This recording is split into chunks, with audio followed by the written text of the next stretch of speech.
Bismillahirrahmanirrahim. Assalamu alaikum.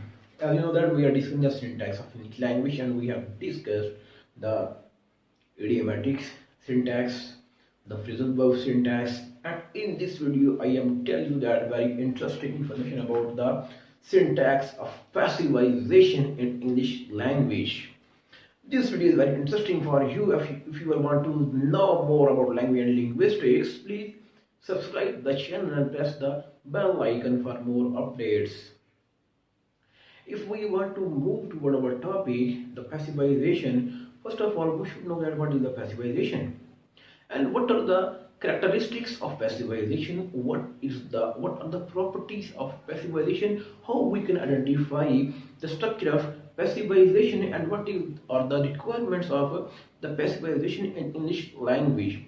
First of all, see what are the properties of the passivization. See the property of passivization. First, in traditional language, we must have some auxiliary, and what are the auxiliary mean? Be, is, am, are, was, were, has, have, will, shall. These are the auxiliaries, and if we want to make the syntax of passivization in this structure, we must have the auxiliary. And what is the second property? The second property is that the main verb, the lexical verb, that we have tell you that there are two layers of V. One is the main verb, and over that main verb we have the little v. In the previous video I have told you that what is the structure of the light verb in English language, and if you don't know what is light verb, you can click over the link and you can know what is the light verb and what is the syntax of light verbs. The second property of passivization is that it has the main verb. The property of that main verb is the passive participle.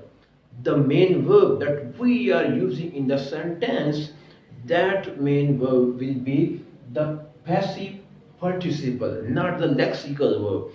This is the particular property of that verb. The third property is passive contains by phrases. At the end we have the object position, and we use the by at the end in traditional language, that apple is eaten by Ali, and in this sentence we have the by phrase. By, after that we have the phrase, the nominal phrase, that is Ali. And let's see, move toward the syntax of the passivization, and we will apply all over these properties on the structure, and on the other hand we will apply the theories that we have developed in generative grammar and the hypothesis I have told you in the previous videos, and we will apply all the theories on that structure, and we will follow this property, and then we will generate the structure of passivization in English language. See, we have the sentence, the students were arrested. In this structure we have the verb arrest, and this is the passive participle form arrested, and this takes the DP, and this passive participle verb assign this DP the theme role.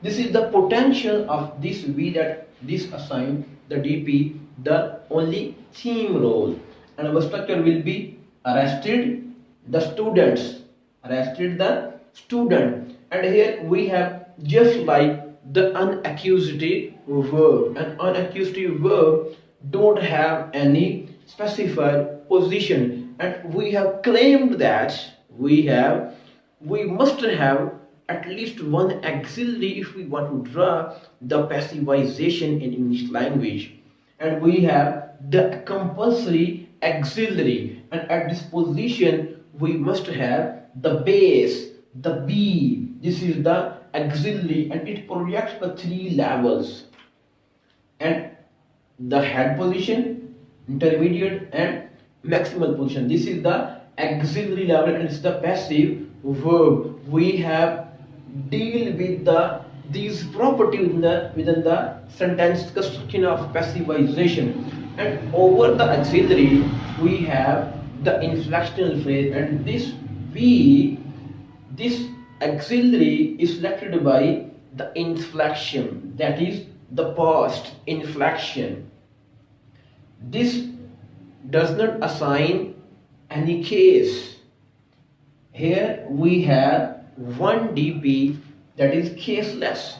The only potential of this verb is to assign the thematic role, and it assigns this DP the students only the theme role, and at this position this is the D structure, this is the thematic structure.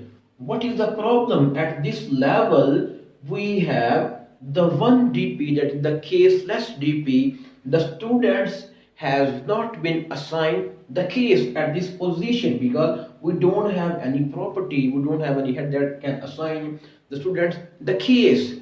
And if we introduce the I, the past tense, and here we have the one node, the EPP feature, and this EPP feature requires that this position must be filled overtly, and when this head checks the lower domain, at this position we don't have any specifier position, any DP, and at this position we don't have any DPs because these are the property of these categories. And if this head checks all the domain and it finds the students the caseless DP, and it triggers this DP and takes its specifier position, and at this position I assigns this DP the case, and at this level the students are assigned the nominative case within the local domain. But this is the long movement, this violates the locality principle, and this is the exceptional case marking property of English language.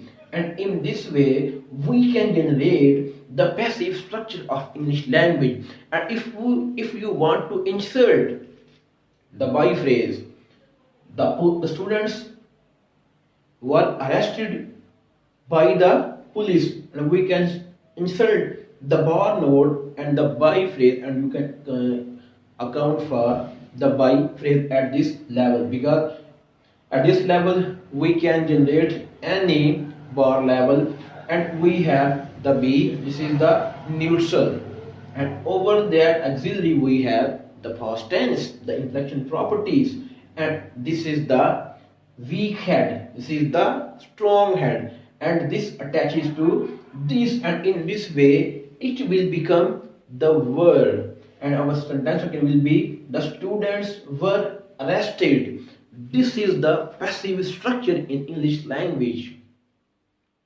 Thank you very much.